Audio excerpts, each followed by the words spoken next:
ये बात 2020 की है।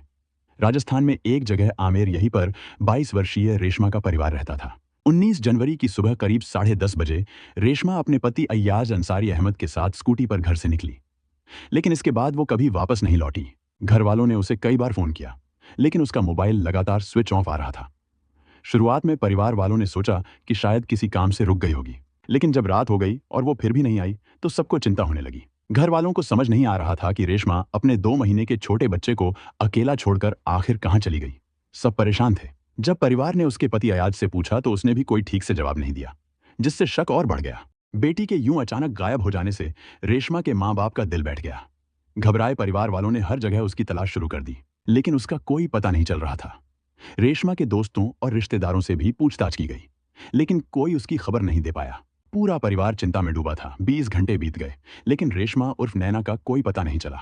आखिरकार उसके पिता आमेर थाने पहुंचे और बेटी की गुमशुदगी की रिपोर्ट लिखवाई। थाना प्रभारी ने पूछा, क्या आपको किसी पर शक है?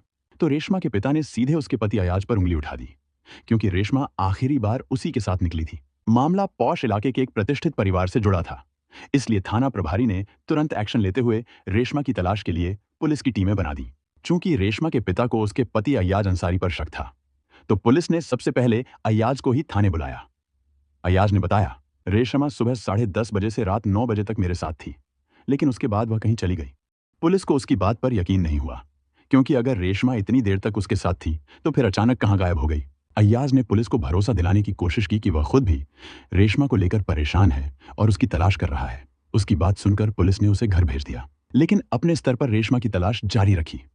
जांच के दौरान पुलिस को पता चला कि रेशमा देखने में काफी खूबसूरत थी और उसकी सोच भी काफी मॉडर्न थी। वह सोशल मीडिया, खासकर फेसबुक पर काफी एक्टिव रहती थी। इसके अलावा पुलिस को यह भी पता चला कि रेशमा फोन पर दोस्तों से बातें करने और स्कूटी पर उनके साथ घूमने फिरने की शौकीन थी। ये सारी बातें पुलिस के लिए अहम सुराग बन सकती थीं। इसलिए उन्होंने उसकी सोशल मीडिया एक्टिविटी और कॉल डिटेल्स खंगालने का फैसला किया। आगे की जांच के लिए पुलिस ने रेशमा के फोन की सीडीआर निकलवाई। इसी दौरान 21 जनवरी 2022 की सुबह आमेर थाने में एक राहगीर का फोन आया। उसने बताया कि जयपुर दिल्ली हाईवे के पास माता मंदिर के नजदीक एक लड़की की लाश पड़ी है। जैसे ही सूचना मिली, पुलिस तुरंत मौके पर पहुंची। मृतका का चेहरा इतनी बुरी तरह बिगाड़ दिया गया था कि पहचान करना मुश्किल था। साफ लग रहा था कि कातिल ने पहचान मिटाने की पूरी कोशिश की थी, लेकिन लाश के पास एक स्कूटी खड़ी थी। पुलिस को तुरंत याद आया कि एक दिन पहले ही एक पिता ने अपनी बेटी की गुमशुदगी की रिपोर्ट लिखवाई थी। थाना प्रभारी ने बिना देर किए रेशमा के घर वालों को बुला लिया। जैसे ही माता पिता ने लाश देखी, वे फूट फूट कर रो पड़े। उन्होंने पक्का कर दिया कि यह उनकी बेटी रेशमा की ही लाश है। इसके बाद पुलिस ने शव को पोस्टमार्टम के लिए भेज दिया। इसी दौरान रेशमा के पिता ने उसके पति अय्याज अंसारी के खिलाफ नामजद रिपोर्ट दर्ज करवा दी।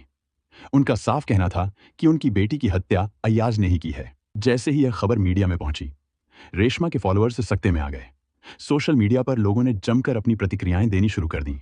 मामला तूल पकड़ने लगा तो डीसीपी क्राइम अशोक गुप्ता ने केस अपने हाथ में ले लिया और एक स्पेशल टीम गठित की। चूंकि रेशमा के पिता ने नामजद रिपोर्ट दर्ज करवाई थी, इसलिए पुलिस ने अय्याज को पूछताछ के लिए फिर से थाने बुलाया। लेकिन इस बार पुलिस के पास सबूत थे। सीडीआर डिटेल और सीसीटीवी फुटेज में अय्याज नैना के साथ स्कूटी पर जाता हुआ नजर आ रहा था। अब पुलिस ने अय्याज को 2 दिन के लिए रिमांड पर ले लिया। रिमांड के दौरान पुलिस के सवालों के चक्रव्यूह में वह ऐसा फंसा कि उसके पास गुनाह कबूलने के अलावा कोई चारा नहीं बचा।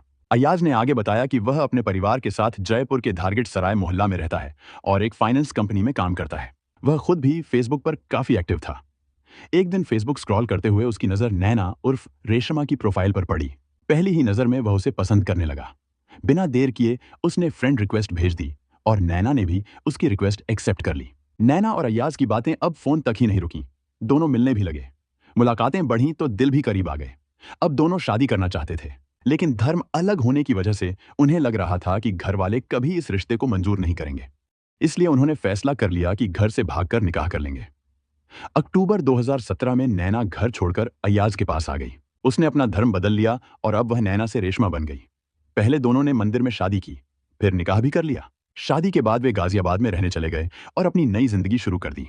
जब दोनों के घर वालों को इस शादी का पता चला तो पहले वे बहुत नाराज हुए, लेकिन बाद में बच्चों की खुशी के लिए इस रिश्ते को कबूल कर लिया। फिर दोनों वापस आकर जयपुर में ही रहने लगे। इसके कुछ समय बाद ही रेशमा गर्भवती हो गई। अब ऐसा लग रहा था कि सब कुछ ठीक हो गया है और उनकी शादीशुदा जिंदगी अच्छी चलेगी।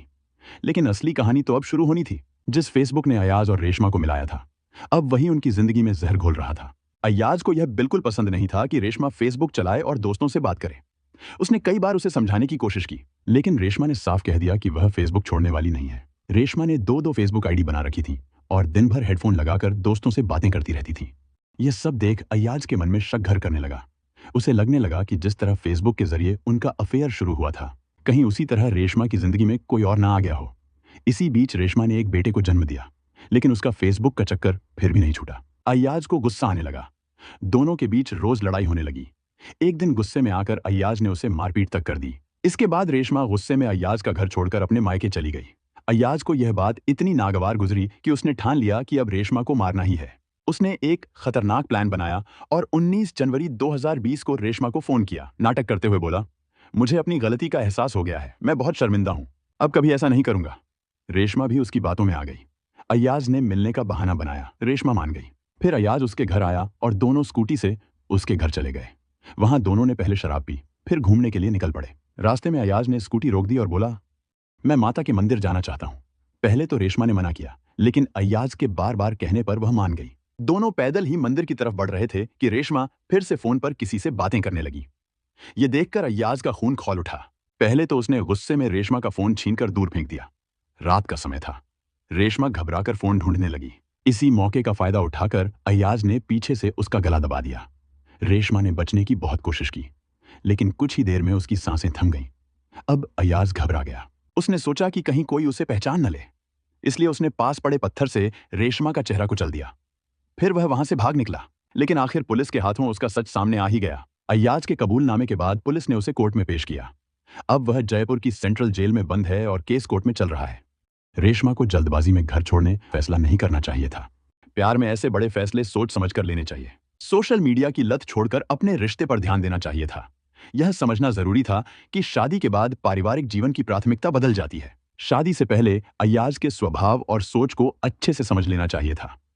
सिर्फ प्यार ही काफी नहीं होता, दोनों की सोच और व्यवहार भी मेल खाने चाहिए। रिश्ते में शक और गुस्से को काबू में रखना चाहिए था। शक किसी भी रिश्ते को खत्म कर सकता है। अगर रेशमा की सोशल मीडिया एक्टिविटी पसंद नहीं थी, तो प्यार से बात करनी चाहिए थी, न कि हिंसा करनी चाहिए थी। ऑनलाइन प्यार में जल्दबाजी खतरनाक हो सकती है। प्यार में समझदारी जरूरी है, नहीं तो जिंदगी बर्बाद हो सकती है। विश्वास के बिना कोई भी रिश्ता नहीं टिक सकता। अगर कोई पार्टनर मारपीट या मानसिक प्रताड़ना करता है, तो तुरंत उससे अलग हो जाएं और कानूनी मदद लें। किसी भी मुश्किल में अपनों से सलाह लें, अकेले कोई बड़ा फैसला न लें। हिंसा किसी भी समस्या का हल नहीं होती, बल्कि कानून और जिंदगी दोनों को बर्बाद कर देती है। हमारा उद्देश्य यह है कि लोग इन घटनाओं से सीखें और गलत रास्तों पर चलने से बचें। यह कहानी एक अहम चेतावनी है, जो हमें बताती है कि जीवन में सही फैसले लेना कितना जरूरी है। हमें मिलकर एक बेहतर समाज बनाने की कोशिश करनी चाहिए, जहां प्यार और ईमानदारी की अहमियत हो। ऐसी सच्ची घटनाओं और उनसे मिले संदेशों के साथ मैं फिर लौट कर आऊंगा। तब तक के लिए सुरक्षित रहें, सतर्क रहें और याद रखें कि हर कदम सोच समझकर उठाएं।